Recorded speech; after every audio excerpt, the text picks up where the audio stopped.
with a What Was He Thinking on the AC-4 Sentinel. This is an upcoming premium tank that's going to come out on Friday in mid-July, and what we're actually going to see in this match is we're going to see a lot of situational awareness, the behavior of the tank itself, and the behavior of the gun as well.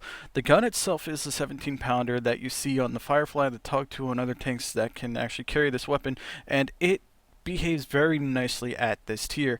This vehicle might be compared with the Cromwell B or the Firefly. I say it is closer to the Firefly, but it will edge it out just slightly. The gun stats are almost exactly the same as with the Firefly itself. But from this replay, we're actually going to take a look at some other things aside from the vehicle. If you are thinking about getting this vehicle, I do suggest it, as it is a good crew trainer with a 5-man crew for British medium tanks, and it also is a very good moneymaker. But we're going to take a look here at this battle, and we're going to see here that during this battle we do dish out a lot of damage with this gun. It's got a really fast reload, and again, it'll just punch through anything. Tier 7s it's got no problems with. Tier 8s, some tanks you'll have to use those premium rounds on it for that extra bit of pen, but it really plays very nicely as a good premium vehicle, and we will see here that it also does make a very nice chunk of change for credits. So we'll go ahead here, we'll load up this replay, and we'll take a look at it starting right now.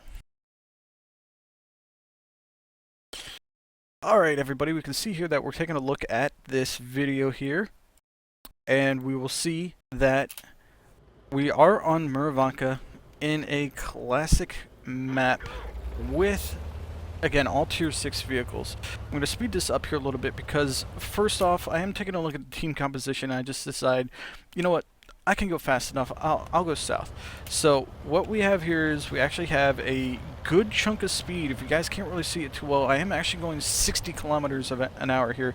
So this thing actually will pick up a lot better than what the AC-1 will do. But we'll speed this up here. As we see, we don't actually engage anybody around this corner. So I am actually going up the hill here, even though there are 3 artillery, and you really have to watch out on this map. If you come up the side and you get spotted right here, this is a typical spot where you're going to get hit by artillery. So if you aren't a fan of artillery, I would hesitate to say don't go up here.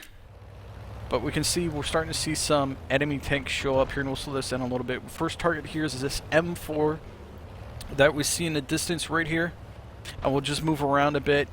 And this is at first speed here, guys, so this is the actual speed of the vehicle.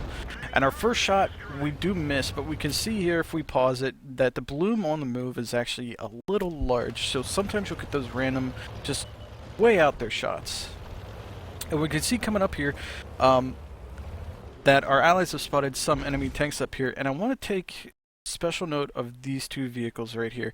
We have a Matilda 4 and an SU-85, and we can see from this camera angle that it didn't actually go around with my camera and look. But what I'm doing right here is I'm actually waiting for my allies to get a little bit closer to me because I don't want to take on these 3 guys alone.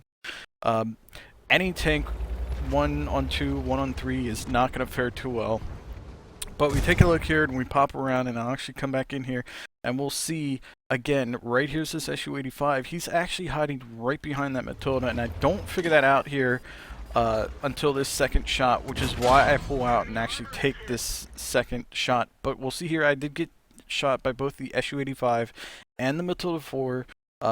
With that second peek, we can see that I couldn't really see the SU-85 there too well, and we can see he's actually hidden very well behind this heavily armored vehicle. Unfortunately, this heavily armored vehicle is facing a really powerful gun, so I do shoot the Matilda 4 there, and he dies with an ally shot. We'll take a back look here, and we'll see that Type 58 has actually moved up with us here. So I am burning through a little bit of my hit points. I'm actually going to stay back just a little bit, and we saw the artillery round come in there. One reason why that I am staying back, but I want to take a look here at where I'm trying to shoot this SU-85, and I do get a good shot into him there, and it takes off a nice chunk of his hit points. So here he just took another shot from the M4 on our left. So he's actually going to back up into cover a bit more, and with that shot right there, I realized that the M4 has the 105mm instead of the 76. So what we're looking at here now is we actually see the outline of this SU-85, and he's hidden very well, except for one major flaw in his hiding, which is right underneath his vehicle there. Now, our first shot does get dragged into the ground by those damn ground magnets, but our second one thankfully goes through. Here's the thing about playing on the corner. Our Type 58 just took a massive shell from an artillery piece because he was just sitting out there for way too long. He was lit for too long, he was stationary for too long, and he did pay the price for it.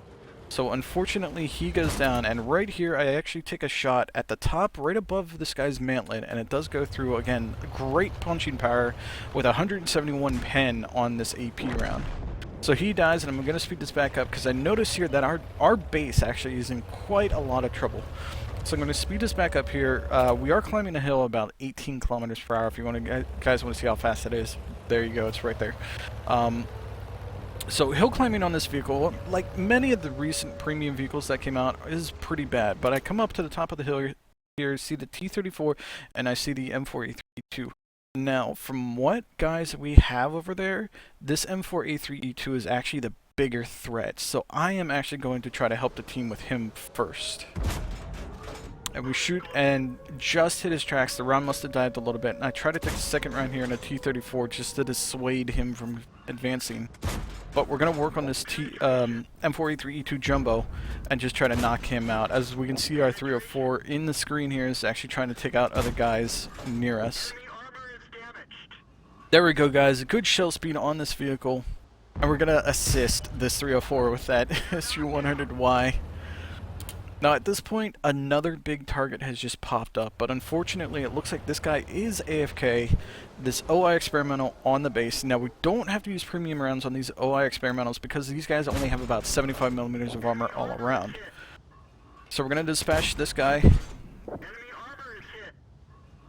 And right here we notice that the 304 has actually rolled off the hill and is in a lot of trouble, or he's going to be in a lot of trouble with this A20.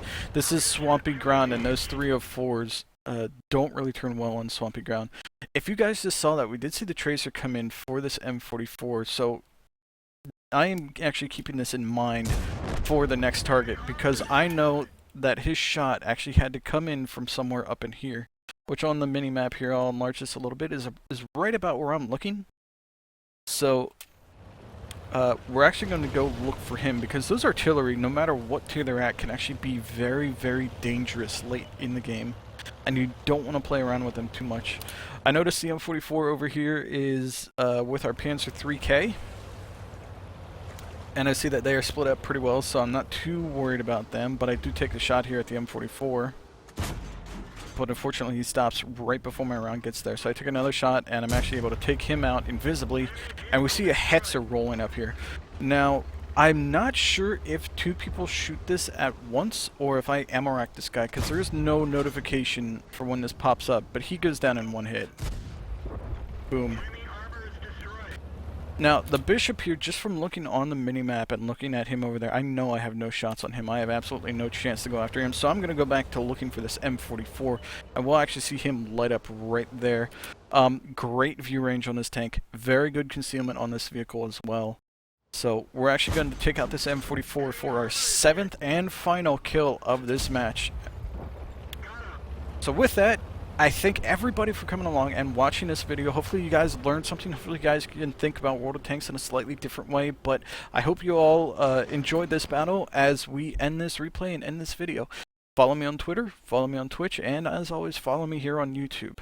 Thanks, everybody.